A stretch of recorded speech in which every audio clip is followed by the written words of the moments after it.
Now at 5, we're going to check out some of the damage in the area from last night's storms. And U.S. officials say a new report points to COVID starting with a Chinese lab leak. Comes Skyler Henry on Capitol Hill with reactions and the uncertainty about the findings. The 4 states' most watched news starts now. the Kansas Bureau of Investigation and Galena Police are currently investigating a body found in Galena. This is KOAM News at 5. I'm Dow Quick. According to the Galena Police Chief Billy Charles, officers were called about 3 p.m. for a body in a field near 11th and Wood Streets today. For a body found there, it's near the tire monofill. The KOAM crew at the scene was told the KBI was in charge of that investigation. We've reached out for more details and we'll update you as we learn more.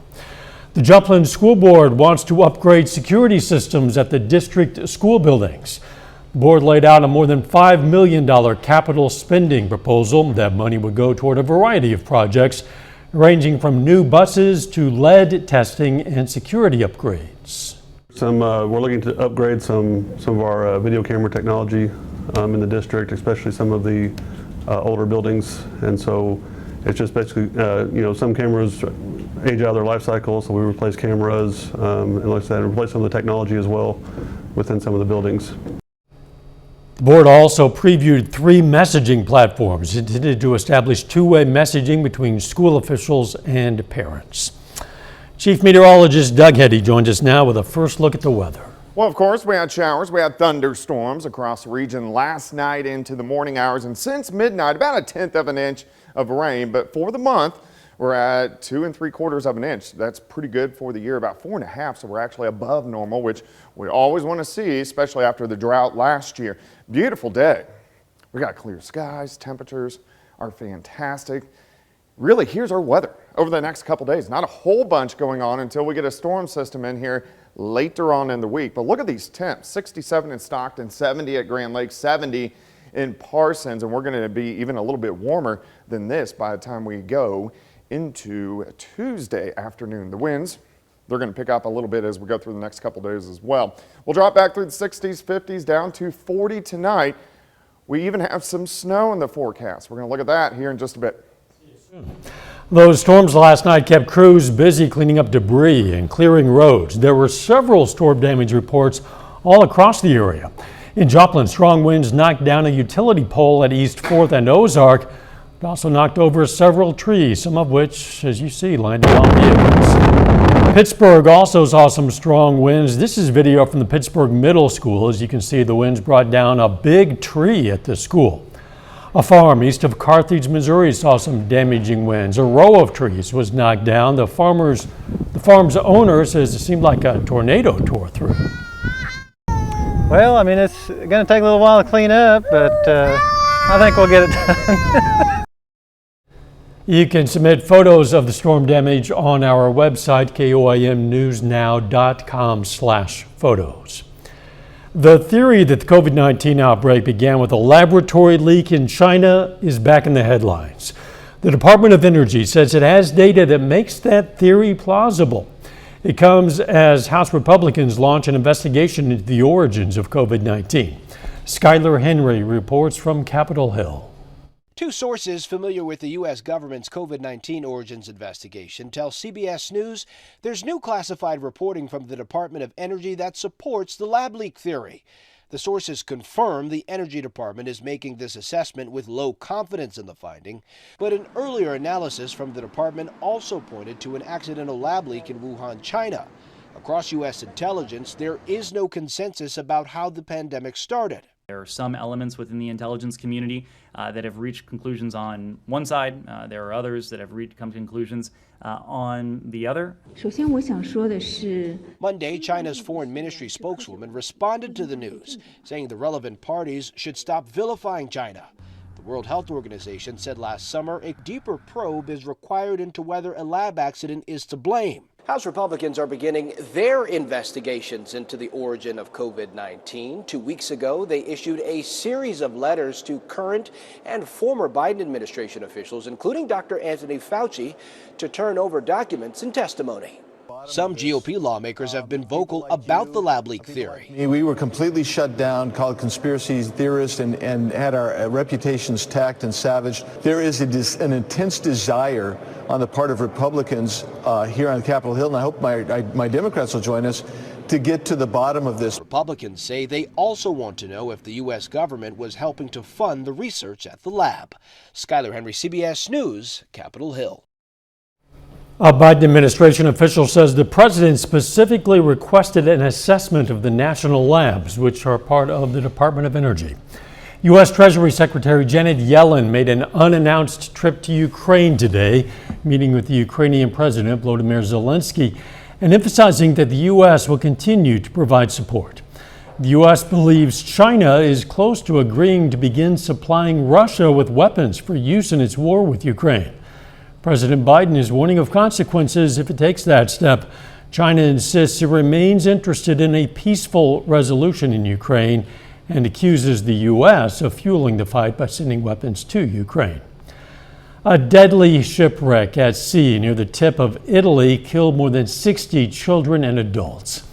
The wooden boat carrying up to 200 migrants broke apart yesterday after setting out from Turkey last week.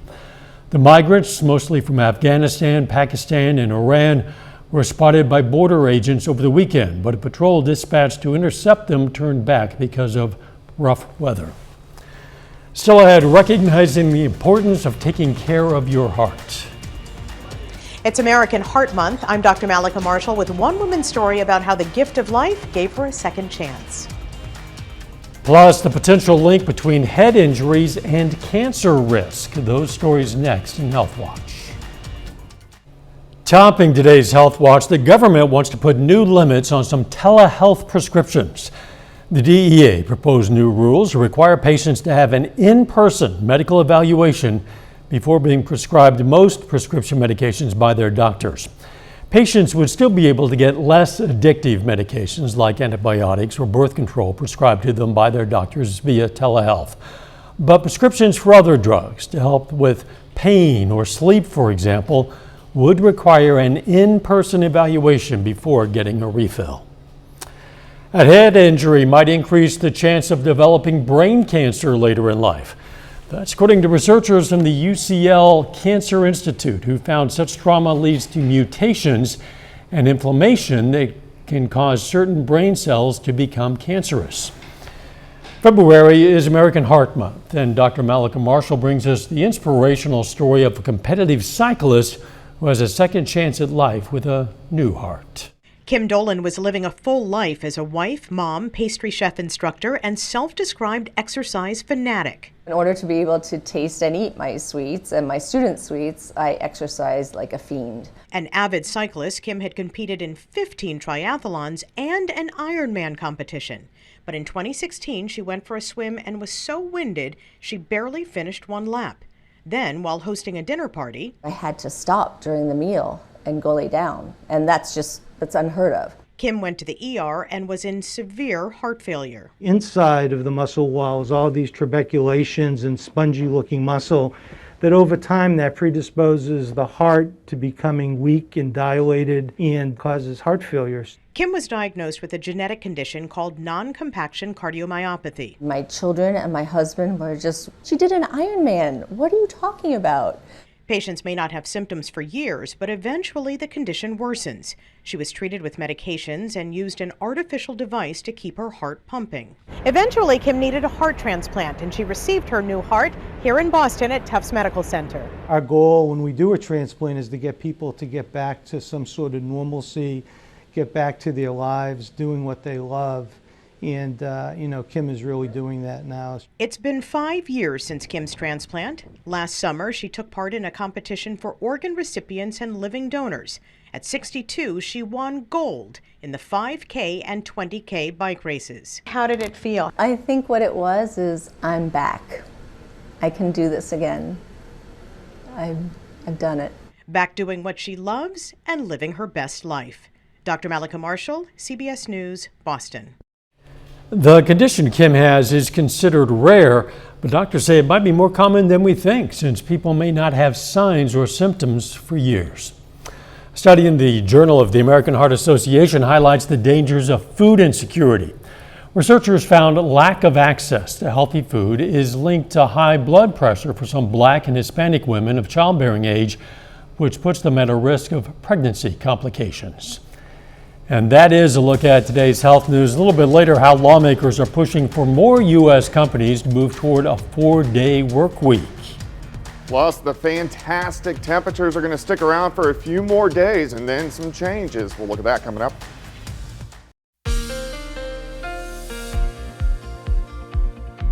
Well, of course, turned out to be a fantastic day for us today. Temperatures, most of us right around 70 degrees. It wasn't that windy. We had plenty of sunshine. Great shot. You can see this right now, Indigo Sky Casino and Resort. Of course, Indigo is just outside of Seneca, Missouri, but it looks fantastic. And we're going to get a nice little string of pretty good days over the next couple days. 67 in Nevada, 69 in Anderson. It's 70 in Miami. It's 67 in Pittsburgh. It's 71 in Neodesha. It's not too windy, but the winds are going to start to pick up a little bit as we go through the next couple days. You can see we have kind of a westerly wind at about 5 to 10, but these are going to start to increase a little bit as we go into Tuesday, also into Wednesday. If you're getting outside this evening, it looks great. We're still sitting at 68, west winds at about 15, humidity is low, it's at 33%. So through the evening hours, we drop back through the 60s, 50s, chilly. Eventually we drop back to about 40 later on tonight. All right, nothing's going on here. In fact, the entire Central Plains look pretty good behind the storm system that gave us those showers and thunderstorms. But we have another intense system moving into parts of California. That storm system will start to affect us by the time we get to Thursday and also on Friday. All right, let's step through time. Let's go through your Tuesday first. We drop back upper 30s to lower 40s. As we go through the day, look at this, upper 60s by noon. By the time we head into the afternoon, a little bit warmer than what we saw today. Look at this, lower 70s, 71 Manette, 73 in Bonita, Parsons, up to about 71 degrees. Tomorrow night, the wind's going to keep our temperatures up a little bit. So we only drop back into lower 40s, not quite as cold as what we're going to see tomorrow morning. And then once we get into Wednesday, a lot of clouds. We get a system that tracks just to our south and to our east. I think we will stay dry, but we are going to have a lot of clouds, but still temperatures pretty decent. As we go into Thursday morning, clouds thicken up again, and this is going to be the beginnings of that next storm system, which will affect us Thursday and Friday. All right, day planner for you tomorrow, 43 in the morning, 64 by noon. Look at that, high temp, 72. We drop back to 68 by the time we head into the evening hours. All right, on Thursday, here comes the rain. We're sitting into the 50s. Showers, thunderstorms, big severe weather potential just to the south of the region and across the eastern parts of Oklahoma. We need to watch that and see if any of that instability makes it a little bit farther toward the north. Right now, it looks like just showers and thunderstorms for us. Now, as we get into Friday morning, we get some cold air in, and this is going to have a lot of moisture. So if we can get enough cold air in, we're going to switch over to snow, and it's going to be very heavy wet snow where we could possibly see several inches. So that's something we really want to track as we go through the week this week. All right, 72 tomorrow, 62 on Wednesday, 55 on Thursday, showers and thunderstorms, and then rain over to snow Friday, a high temp of only 38, but we clear out nicely, and it looks pretty good as we head into the weekend. We'll take pretty good heading into the weekend. That sounds pretty good. Yeah. Thanks, Doug. Coming up, the future of President Biden's student loan forgiveness plan could be decided soon. Topping today's Consumer Watch, the Supreme Court is set to hear arguments on President Biden's student loan forgiveness program tomorrow. The plan, which cancels up to $20,000 of student debt for each borrower who qualifies, has been on hold as it makes its way through the courts. Two cases are in front of the justices. In one, 6 Republican-led states say they would be harmed financially if the program goes into effect. The other involves 2 borrowers in Texas who don't fully qualify for debt forgiveness. The housing market surprised analysts with pending home sales climbing more than 8% from December to January. That data comes from the National Association of Realtors and represents signed contracts, not deals that actually close. Still, it represents a bright spot for a sector that's been struggling. The reason for the uptick is likely because mortgage rates fell during that time after peaking at more than 7%. A pilot program in Britain testing a 4-day work week was so successful that 91% of the companies involved said they would make it permanent. Reporter Scott McFarland shows us how lawmakers in this country are pushing U.S. companies to give it a try. One fewer day each week of the alarm clock and the morning commute. John Byrne says once his software company in Baltimore instituted a 32-hour work week, the productivity of his 37 employees increased, and so did profits. We've asked the employees to ruthlessly look at their work, get rid of extraneous meetings, extraneous phone calls, paperwork, things of this nature, and reduce down the amount of wasted work. The COVID stay-at-home orders gave millions of workers their first taste of flexible work arrangements, and some employers discovered less can be more. A CBS News review finds at least a half dozen states to varying degrees are now considering legislation to make 4-day work weeks more common, including Maryland, where new legislation would offer companies that institute shorter work weeks a tax break. Maryland Delegate Vaughn Stewart is one of the bill's sponsors. We're thinking that with more hours of rest, workers are going to be able to function better. Employees in 4-day-a-week studies have reported less stress and less burnout and better physical health. New legislation in New York, California, and in the U.S. Congress would require companies that work employees more than 32 hours a week to pay overtime. Similar proposals have failed in the past. California's Chamber of Commerce called it a job killer not suited for all employers. Even supporters of the 4-day work week acknowledge it's not for everyone. Absolutely. We don't think this is something that every single industry and every single business can do. But that's what we want to study. Supporters of that Maryland legislation argue it should include a broad range of workers, white collars, blue collars, to include the entire spectrum of the workforce to make it more effective. Scott McFarland, CBS News, Washington. More than 1 million 3-wick candles from Walmart's exclusive Mainstays brand have been recalled due to a potential fire hazard.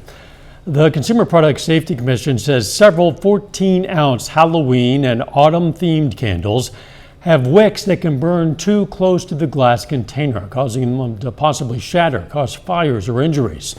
Consumers should immediately stop using the candles and contact the manufacturer, Star Soap, Star Candle, Prayer Candle, for a full refund.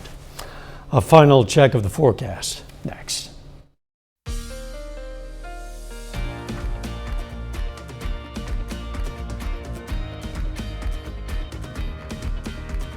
Up next on the CBS Evening News, what the outlook for retirement is like for millions of Americans. And then on KOAM News at 6, we're going to learn more about planned security upgrades at Joplin schools. Plus, when and where Joplin residents can take any tree limbs that were broken during last night's storms. And we're going to have some tips on how you can protect yourself ahead of tick season. Stay with us for the CBS Evening News and then KOAM News at 6. All right, are you in a long-distance relationship and missed the kiss of your loved one? Well, now you don't have to. This device, made in China, allows you to transmit your kiss to your partner.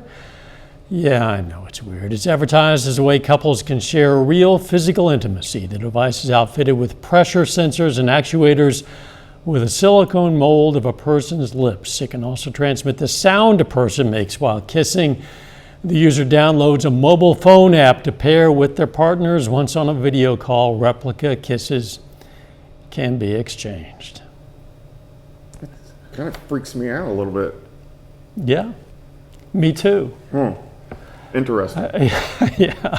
All right, tell us something interesting about the weather. The weather's going to be fantastic the next couple days. Look at this, 72 tomorrow, 62 on Wednesday. So we get 2 really nice days, and then thunderstorms switching over to snow late this week.